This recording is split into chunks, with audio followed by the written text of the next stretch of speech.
O D ഉള്ളവർ pregnant ആവില്ല എന്നല്ല, പക്ഷെ പേഷ്യൻസ് അഥവാ ക്ഷമ എന്ന് പറയുന്ന സാധനം നന്നായിട്ട് വേണം ഈ കാര്യത്തിൽ. ഓരോ ശരീരവും വ്യത്യസ്തമാണ്. Hello, it's me Ranjiti. So welcome back to my YouTube channel. അപ്പം നമ്മുടെ പുതിയൊരു വീഡിയോയിലേക്ക് എല്ലാവർക്കും സ്വാഗതം കേട്ടോ. കുറച്ച് മുന്നേ ഞാനൊരു വീഡിയോ പോസ്റ്റ് ചെയ്തിട്ടുണ്ടായിരുന്നു എൻ്റെ 3 മാസത്തെ പ്രഗ്നൻസി എക്സ്പീരിയൻസ് പറഞ്ഞുകൊണ്ട്. അതിൽ ഞാൻ പറയുന്നുണ്ട് എനിക്ക് PCOD ഉണ്ടായിരുന്നു എന്നുള്ള കാര്യം പറയുന്നുണ്ടായിരുന്നു. അപ്പോൾ ആ വീഡിയോയുടെ അടിയിൽ 2-3 കമൻറ്റ് കണ്ടു. PCOD ഉള്ളവർക്ക് പ്രഗ്നൻ്റ് ആവാൻ ബുദ്ധിമുട്ടുണ്ടോ, അതുപോലെ ഞാൻ പ്രഗ്നൻ്റ് ആവാൻ വേണ്ടിയിട്ട് ഞാൻ ട്രീറ്റ്മെൻറ്റ് എടുത്തിട്ടുണ്ടായിരുന്നോ എന്നുള്ള കാര്യങ്ങളൊക്കെ ചോദിക്കുന്നുണ്ട്. അപ്പോൾ ഞാൻ വിചാരിച്ചു അതൊന്ന് എക്സ്പ്ലെയിൻ ചെയ്തു തരാം. ഒരിക്കലും ഒരു ഡോക്ടർ പറയുന്ന പോലെയല്ല കേട്ടോ, എനിക്ക് ഉണ്ടായിട്ടുള്ള ഒരു എക്സ്പീരിയൻസ്, എൻ്റെ അനുഭവം മാത്രമാണ് ഞാൻ ഈ വീഡിയോയിലൂടെ ഷെയർ ചെയ്യുന്നത്. അപ്പോൾ ആദ്യം നമ്മൾ പറയേണ്ട കാര്യം എന്താണ് PCOD എന്നുള്ളതാണ്.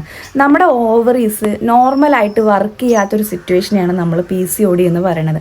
ആ സമയത്ത് നമ്മുടെ പീരിയഡ്സ് റെഗുലർ ആയിരിക്കില്ല, അതുപോലെ തന്നെ ഹോർമോണൽസ് ആയിട്ടുള്ള ചില ഇംബാലൻസും കാര്യങ്ങളൊക്കെ ഉണ്ടാവും.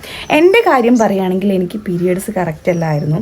ചിലപ്പോൾ 2 മാസങ്ങളിൽ ഉണ്ടാവില്ല, ചിലപ്പോൾ ഡേറ്റേ കറക്റ്റ് ആവില്ല. ഇനി കുറേ കഴിഞ്ഞ് ആവുകയാണെങ്കിൽ ഫസ്റ്റത്തെ 2 ദിവസം എണീക്കാൻ വയ്യാതെ വേദനയും ഛർദിയും ഒക്കെ ആയിട്ട് കിടപ്പന്നെയായിരുന്നു.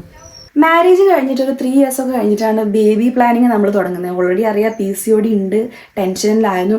എന്നാലും ഒരു 3 years കഴിഞ്ഞിട്ട് നമ്മൾ പ്രഗ്നൻസി എന്ന് പറയുന്ന ഒരു സംഭവം എക്സ്പെക്റ്റ് ചെയ്തിട്ടുണ്ടായിരുന്നു കേട്ടോ. പക്ഷേ ഈ ഒരു PCOD ഉള്ളതുകൊണ്ട് നമുക്ക് എന്താണ് ആ കാര്യത്തിൽ ചെറിയൊരു ഡിലേ വന്നിട്ടുണ്ടായിരുന്നു. അപ്പോൾ നേരെ അതേ ഡോക്ടറിനെ കാണിച്ചു. ഡോക്ടറിനെ കാണിച്ചപ്പോൾ ഒരു 2 monthsൻ്റെ മരുന്ന് മാത്രമാണ്, PCODക്ക് വേണ്ടിയിട്ടുള്ള മരുന്ന് മാത്രമാണ് എനിക്ക് തന്നിട്ടുണ്ടായിരുന്നത്.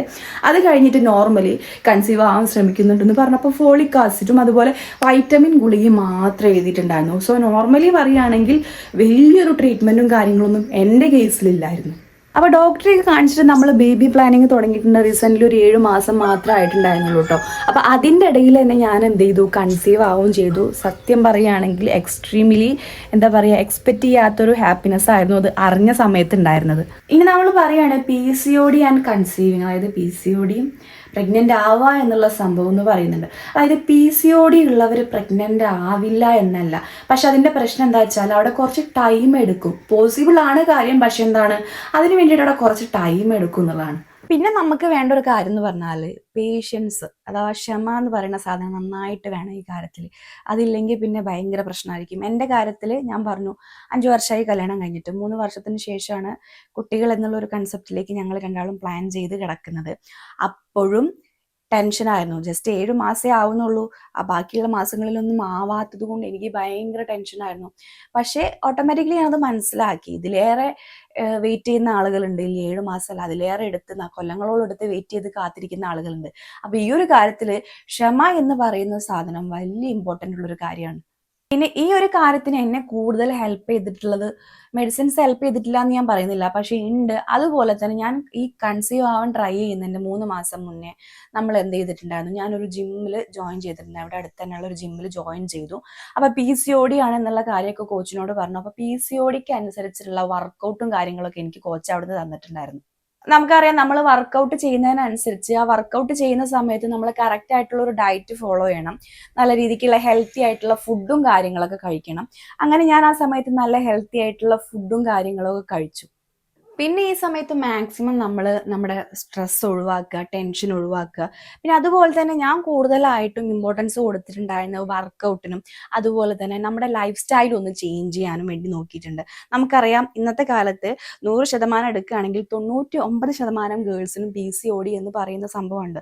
ഒന്നാമത്തെ കാര്യം എന്ന് പറഞ്ഞാൽ ലൈഫ് സ്റ്റൈൽ രീതികളൊക്കെ കൊണ്ടാണ് ഇതുണ്ടാവുന്നത്. അപ്പോൾ ഈ ഒരു 2 ഫാക്ടേഴ്സ് ഞാൻ ശ്രദ്ധിച്ചതുകൊണ്ട് തന്നെ എനിക്ക് കൂടുതൽ എന്ത് ചെയ്തിട്ടുണ്ട്, ആ ഒരു പ്രഗ്നൻസിയിലേക്കുള്ള സ്കോപ്പ് കുറച്ച് കൂട്ടി തന്നിട്ടുണ്ടായിരുന്നു. അതുപോലെ നമ്മുടെ ഈ ഒരു കാര്യത്തിലെ ഇമോഷണൽ പാർട്ട് എന്ന് പറയുന്നത്, PCOD ഉള്ള ഓരോ ആളുകളും ചിന്തിക്കുന്ന ഒരു കാര്യം എന്താണെന്ന് വെച്ചാൽ, എനിക്കൊരിക്കലും പ്രഗ്നൻ്റ് ആവാൻ കഴിയില്ലേ, അതിലൂടെ ഞാൻ കടന്നു പോവില്ലേ എന്ന് ചിന്തിക്കുന്ന ആളുകളായിരിക്കും. ഈ പറയുന്ന ഞാൻ പോലും ഒരുപാട് തവണ ചിന്തിച്ചു കൂട്ടി. നമ്മൾക്കറിയാം, നമ്മളോട് പ്രഗ്നൻ്റ് ആവാത്ത ആളുകൾ ഇങ്ങനെ ചോദിക്കും, വിശേഷമൊന്നുമില്ല. അത് കേട്ടിട്ട് അല്ലേ തന്നെ ടെൻഷൻ അടിച്ച് എനിക്കുള്ളത് കൊണ്ടാണല്ലോ ഇതെന്താ ആവാത്തെന്നുള്ള ഒരുപാട് ചിന്തയുണ്ടായിരിക്കും. പക്ഷെ നമുക്ക് ഹോപ്പും പേഷ്യൻസും ഉണ്ടെങ്കിൽ തിങ്സ് വിൽ വർക്ക് എന്നാണ്.